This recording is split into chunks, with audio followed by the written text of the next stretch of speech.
Hi friends, இந்த பாருங்கள் ரோட்டி மேக்கரில் நான் எப்படி ரோட்டிக்கு மாவுலாம் பண்ணிடுறேன் இது காட்டுறேன் இந்த வீடியோ உங்களுக்கு. ஸோ இதில் வந்து நான் கொஞ்சம் ஒரு பவுல் எடுத்துக்கிட்டேன். இந்த பவுல் தான் நான் எப்போவும் ரோட்டிக்கு மாவு இதில் தான் பண்ணுவேன். கொஞ்சம் உப்பு போட்டுட்டேன், தண்ணி போட்டுட்டேன். அதுக்கு பிறகு மாவை வந்து கொஞ்சம் கொஞ்சமாக ஆட் பண்ணி இதை வந்து ஒரு டஃப் ஷேப்பில் கொண்டு வரேன். இப்போ இதில் என்னென்னா 2 நிமிஷம் தான் எனக்கு டோட்டலாக மாவு பண்ணிடுறதுக்கு 5 நிமிஷம் தான் ஆகும். அவ்வளோ ஃபாஸ்ட்டாக நான் வேலையும் பார்ப்பேன், எனக்கு அவ்வளோ ஃபாஸ்ட்டாக இந்த பவுலில் ஆயிரும். இதை வந்து ஒரு சர்க்குலர் மோஷனில் வந்து பவுலை நான் டர்ன் பண்ணுறேன், வேறு கையை ஆப்போசிட் சர்க்குலர் மோஷனில் பண்ணி இதை வந்து பவுலை வந்து ஒரு டஃப்பை தயார் பண்ணுறேன். ஓகேயா, இது வந்து ரொம்ப சாஃப்ட்டும் இல்லை, ரொம்ப இது வந்து கொஞ்சம் சாஃப்டாக தான் டஃப் இருக்குது. இது மீடியமும் இல்லை, ஹார்டும் இல்லை. எதுக்குன்னா இது ரோட்டி மேக்கருக்காக இதை கொஞ்சம் சாஃப்ட் வந்து ரொம்ப இதாக பண்ணணும், ரொம்ப மெல்லிஸாக வர்ற மாதிரி பண்ணணும். அது அப்போ தான் ரொட்டி நல்லா வரும் ரோட்டி மேக்கரில். ஓகேவா, ஸோ இதை நல்லா மாவை நல்லா பனைஞ்சிட்டு நல்லா இதை மசிஞ்சு நல்லா மாவை பனைஞ்சி எதுக்கு வைக்கிறேன்னா அப்போது இது வந்து இன்னும் சாஃப்டாகவும் இருக்கும். நல்லா ரொட்டி பண்ணும்போது நல்லா பொங்கிட்டு வரும். அதனால் கொஞ்சம் ஆயிலிங் பண்ணி இதை ஒரு 15 மினிட்ஸ் ரெஸ்டிங்கில் விட்டுட்டேன். ஓகேவா, ஸோ இவ்வளோ தான். இதில் வந்து 2 நேரத்துக்கு நான் ரொட்டி பண்ணிடுவேன். அது இப்போ வந்து நான் மத்தியானமே பண்ணி வச்சிருவேன். ஏன்னா இது மத்தியானம் பண்ணிட்டோம்னா நம்ம ராத்திரியும் கொஞ்சம் ஃப்ரீயாக இருக்கலாம், சாயந்தரம் நேரத்துலையும் ஃப்ரீயாக இருக்கலாம். ஸோ இது நான் ஒரே டைமில் நான் 2 வாட்டிக்காக ரோட்டி பண்ணிடுறேன். இந்த ரோட்டி மேக்கரில் பண்ணாலும் இந்த ரோட்டி சாஃப்டாக தான் இருக்கும். இது வந்து ரொம்ப இது ஸ்டிஃபாக இருக்காது.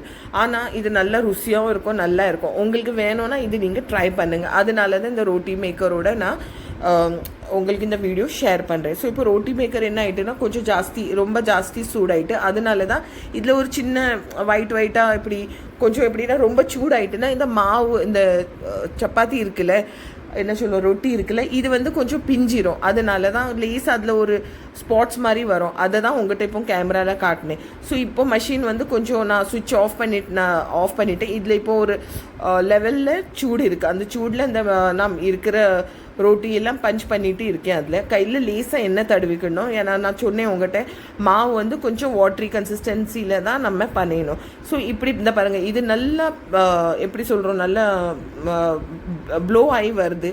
இது வந்து ரொட்டி வந்து நல்லா பொங்கி வருது.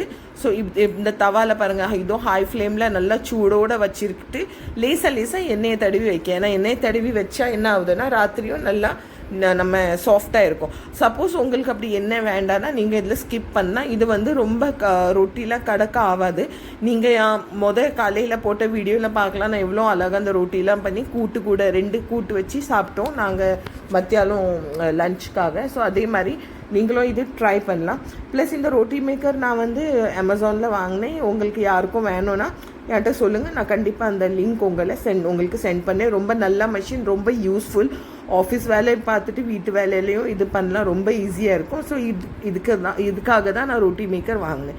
ஸோ இப்போ பாருங்கள், நான் எல்லாம் இது ரொட்டியை திரட்டி வச்சுட்டேன் அந்த மஷின் மூலமாக. அது கொஞ்சம் சூடாக இருந்தது, அதை வந்து கொஞ்சம் க்ளீன் பண்ணி துணி வச்சு அதை சைடில் வச்சுட்டேன். இப்போ திரட்டி வச்ச ரொட்டியை நான் வந்து தவாவில் போட்டு அதை நல்லா மாற்றி எடுத்துகிட்டு இருக்கேன். அவ்வளோதான். இந்த பாருங்கள் ரொட்டி எவ்வளோ ஃபாஸ்ட்டாகவும் ஆகிட்டு எவ்வளோ குயிக்காகவும் ஆகிட்டு. வீடியோ ஃபாஸ்ட் ஃபார்வர்டில் தான் இருக்குது. அந்த பாருங்கள் நல்லா பொங்கிட்டு வருது பாருங்கள் மேலே வரைக்கும். ஓகேவா, ஸோ இப்படி நல்லா ஒரு 10 ரொட்டி வந்துட்டு மத்தியானத்துக்கும் ராத்திரிக்கு போதும். அதான் உங்கள்கிட்ட காட்டுறேன் பாருங்கள். எப்போ மஷின் சூடாகும்ல அதில் ஒரு மாதிரி ஒரு ஒயிட் கலர் பேட்ச் வரும். ஸோ அந்த ரொட்டி மட்டும் கொஞ்சம் ஹார்டாயிரும். அதனால தான் மஷினை ரொம்ப சூடாக ஆக்கக்கூடாது. இது நீங்கள் ஒரு வாட்டி 2 வாட்டி பண்ணும்போது பழகிடுவீங்க. வேறு நான் அதுவும் உங்கள்கிட்ட ரிப்பீட்டாக சொல்கிறேன்.